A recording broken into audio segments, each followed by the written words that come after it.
suis ravie de vous retrouver pour un nouveau numéro de l'émission En bonne compagnie. Alors, je serai en bonne compagnie avec une petite compagnie. Alors, ça fait beaucoup de compagnie tout ça, mais Emmanuel et Colin vont nous expliquer. Mais je peux déjà vous dire qu'ils se sont réinventés et qu'ils sont toujours sur le terrain, malgré la période particulière que nous vivons. On va mettre un petit peu de café pour le réveiller. Bon, franchement. Maurice, ou un petit peu de musique. Ou un petit peu de café, ou un petit peu de... ou les deux. Allez hop. Allez, Maurice. Ça dépend ce que c'est comme musique. Ah, je voulais justement profiter du spectacle. Bonjour Emmanuel et Colin, j'arrivais sans faire de bruit, mais c'est raté. Moi, j'adore le Piaggio et justement, ça tombe bien parce que c'est un peu l'élément central d'une petite compagnie.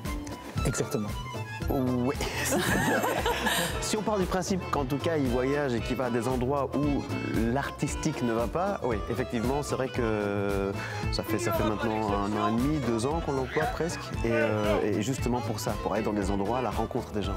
D'ailleurs, ce n'est pas que ça. Une petite compagnie, c'est aussi du théâtre-action. Oui, c'est du théâtre-action. Et du théâtre-action, en fait, c'est du théâtre pour les citoyens et avec les citoyens. Si je devais donner une définition très courte, c'est ça. Oui, c'est ça, c'est aller auprès des gens pour aller recueillir leurs paroles et la porter. Ou alors avec eux, comme tu disais, pour et avec, ou alors avec eux, la construire pour qu'ils puissent l'exprimer en fait. Malgré les conditions actuelles difficiles, vous êtes toujours sur le terrain, vous vous êtes réinventé. D'ailleurs, vous étiez déjà réinventé cet été avec la tournée des confinés. Voilà. Oui, c'est ça. Donc en fait, pendant tout l'été, chaque samedi, on a créé un événement avec la province de Namur, plusieurs centres culturels, des associations, des maisons de jeunes, où on arrivait avec le petit Piaggio, justement, on dépliait une scène qui n'est pas là, ici, mais on déplie une scène et il y avait des artistes professionnels, amateurs, qui sont venus se produire. Et voilà, c'était une grande fête. Ouais. C'est avant tout festif, effectivement, oui, c'est ça. Alors par contre, voilà, on est en hiver, vous partez sur d'autres projets, et moi je suis venue prendre, il n'y a pas très longtemps, une petite jatte avec vous. Ça, c'est un autre projet. Oui, mais là c'était aussi le besoin de faire quelque chose. On est subventionné, on se disait mais il faut continuer à aller en contact, à proximité avec les gens, et du coup leur apporter un petit poème, une poésie, mais aussi les écouter aussi, parce que du coup ça permettait surtout l'échange. Garder un lien. Oui, avant tout, c'est ça. Et donc c'est autour d'une tasse de café, de la petite jatte, autour d'une galette offerte, un petit peu de musique, et dans des lieux publics, dans des espaces publics, on se retrouvait là et il y avait un échange qui se créait de manière très intime. Hein. C'était pas pour 50 personnes évidemment, mais c'était cette qualité d'écoute là. Ouais. Alors tu l'as dit, poésie. Oui. Alors tous les 15 jours, David va auprès d'une personne, un coup de cœur, il tague quelqu'un, et moi je propose justement qu'on retrouve le tag de David. Il est parti à la Maison de la Poésie. Avec plaisir. Super.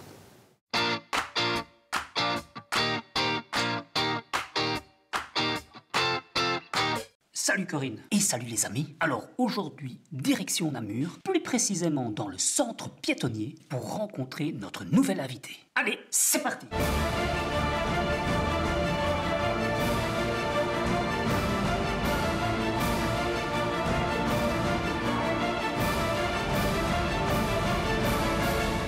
Bonjour Manon. Bonjour. J'espère que tu es bien installée, Très bien. que tu es prête, que tu es sereine. Hein. Donc je te propose d'aller directement vers le question-réponse maison, plein de poésie. J'ai dû chercher, j'ai réfléchi. Hein. Bon, tu es prête? Je suis prête. Alors on y va. Je suis Manon, la chargée de communication de la Maison de la Poésie et de la Langue Française, ici rue Fumal à Namur. Alors la Maison de la Poésie, c'est un lieu un peu hybride. On a une salle de spectacle, on a une salle d'atelier, on a une bibliothèque et on accueille le public et les écoles pour toute une série d'activités en langue française, en culture et en poésie, que ce soit du théâtre, des conférences ou encore des ateliers d'écriture. Il y a eu beaucoup de changements parce que tout simplement on a dû fermer nos portes du jour au lendemain. On a dû annuler toutes nos activités, nos spectacles, nos séminaires, nos ateliers, notre festival. Ça a été un gros choc, une déception aussi, parce que certains événements étaient prévus de longue date, notamment un voyage avec des poètes au Québec, qui était prévu depuis presque 1 an. Mais on a été obligé de repenser les choses, de proposer plus de contenu via les réseaux sociaux ou le site et de totalement se réinventer. Alors, une des choses qu'on a mis en place vraiment pour se réinventer Et puis soutenir les citoyens à notre façon, c'est un projet qui s'appelle Fleurs de funérailles et qu'on a développé avec le poète national Karl Norak. Alors en fait, le principe est de proposer des petites éloges poétiques et funéraires aux familles qui ont perdu un proche du Covid ou pendant la période du Covid et qui n'ont pas eu la chance de pouvoir lui offrir des funérailles dignes de ce nom au vu des restrictions des conditions sanitaires. Et donc un collectif d'une centaine de poètes belges propose à tous les citoyens, dans plusieurs langues, que ce soit les langues nationales ou d'autres langues comme l'arabe ou l'espagnol ou l'italien, de recevoir un poème vraiment personnalisé, écrit spécialement pour leurs défunts. Alors pour l'instant, on a toujours l'espoir de pouvoir reprendre une saison à peu près normale. On a pas mal de projets de collaboration, par exemple avec le Musée Rops ou le Delta et les bibliothèques de la ville et de la province.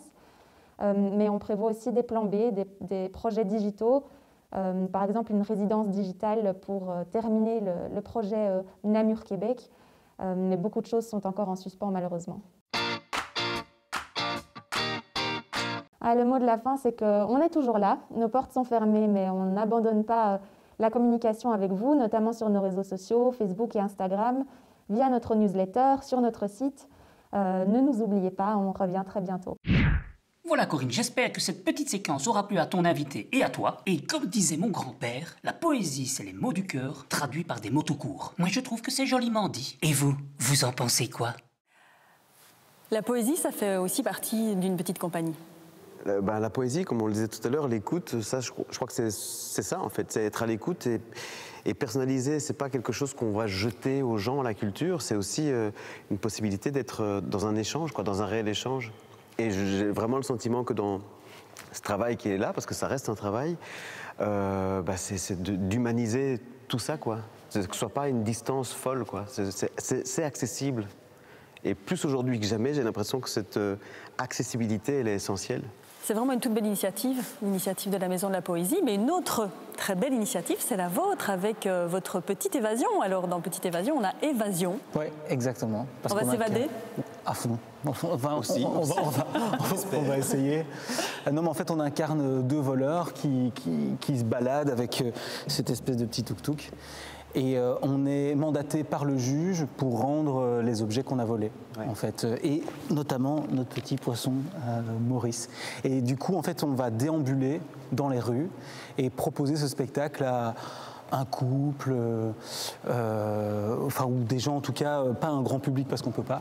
Mais du coup, c'est vraiment d'aller à la rencontre des gens qui sont dans la rue et leur prendre 8 minutes de leur temps et essayer d'amener un peu de poésie. Et justement, en fait, j'aimerais bien que vous me rendiez mon parapluie. On va te le rendre. C'est le mien, ça. En plus, Donovan, parce qu'il s'appelle Donovan, l'a un petit peu tuné. Donc c'est ça, c'est que lui, en plus, il a cette faculté d'enjoliver encore plus les choses. Donc du coup, on restitue des choses, des objets qui sont chers, comme il le disait pour les personnes, mais il leur a à chaque fois apporté un petit plus, quoi. C'est deux personnages, mais c'est aussi un troisième personnage, parce que finalement, le Piaggio, c'est un personnage à part entière. Alors c'est créer du lien, rentrer en interaction avec les gens.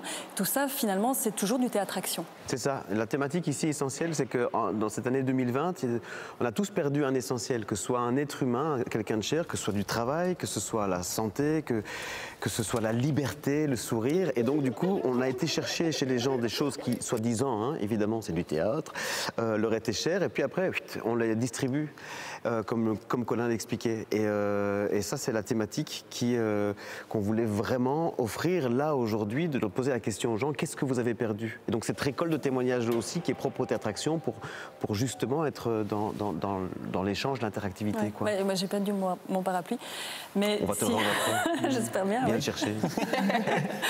Alors justement, avant de reprendre la route, qu'est-ce qui, dans les quelques fois que vous avez déjà pu jouer maintenant, puisqu'on est fin janvier, qu'est-ce qui vous a touché dans des rendus que vous avez eus par rapport aux personnes qui sont venues vous voir? Mais c'est surtout la surprise et l'étonnement, comme nous maintenant. D'ailleurs, Colin fait très bien la surprise, vas-y, hop. Voilà.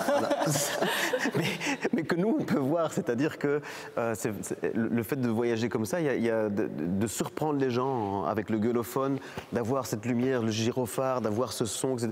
Bah, c'est clair que ça illumine derrière parce que évidemment tout le monde est masqué et on voit tout de suite quand on arrive avec le véhicule les regards un peu étonnés, mais ça fait du bien aussi, les sourires j'imagine. Ouais, bah, on les sent, on les voit pas. Oui, pas toujours. Des réactions, des petits rires, il y a un petit côté hors la loi aussi parce que tout le monde est tellement dans son, c'est-à-dire que les gens ne s'arrêtent plus au café quand ils vont quelque part, ils vont d'un point A à un point B et là du point A au point B, il y a nous. Vous êtes là. Et donc c'est la surprise de dire, oh tiens, il se passe quelque chose. C'est qu'on a retiré toute distraction, toute vie. Donc les gens, s'ils sortent de chez eux, c'est pour aller quelque part.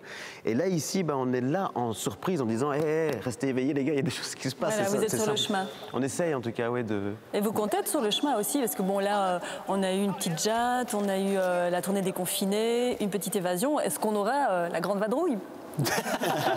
La grande vadrouille. Peut-être qu'on va appeler ça différemment parce que je crois que c'est un peu déposé le titre. Mais genre, on peut pas, je pense. La grande traversée. En tout cas, c'est clair que on a des choses. Oui, on a des partenaires et nous sommes partenaires avec d'autres personnes, d'autres structures, comme Colin disait tout à l'heure, des centres culturels, la province de Namur, des associations, des maisons de jeunes, etc., pour pouvoir construire quelque chose encore en vue de cet été. Ben voilà, moi en fait, je suis complètement convaincue, donc on me rend mon parapluie et j'intègre une petite compagnie. Voilà, parce qu'entre en bonne compagnie, une petite compagnie, il n'y a jamais qu'un petit article.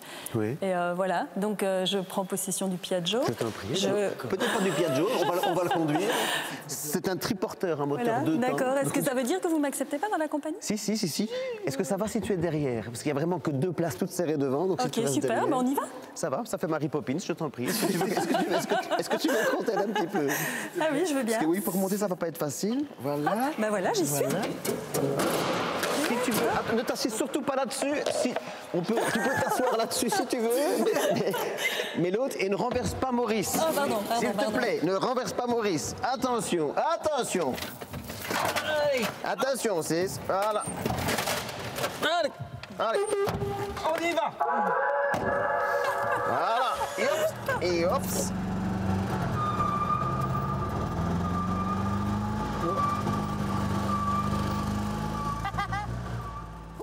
Bon ben voilà, ce petit moment d'intimité pour vous dire que nous on est dans notre coque et on est prêt à parcourir les routes de Namur essentiellement, mais aussi de Wallonie, pour aller à la rencontre de vous en fait. Et donc quand vous marchez dans la rue, essayez de lever un peu les yeux parce qu'on risque de débarquer. C'est ça, on sait que le sourire est derrière le masque, on va essayer de le provoquer au maximum. Ça c'est une vérité. C'est vrai. Et c'est ça, être avant tout là pour vous rencontrer quoi. Et on vous fait plein de bisous. Covid. Voilà.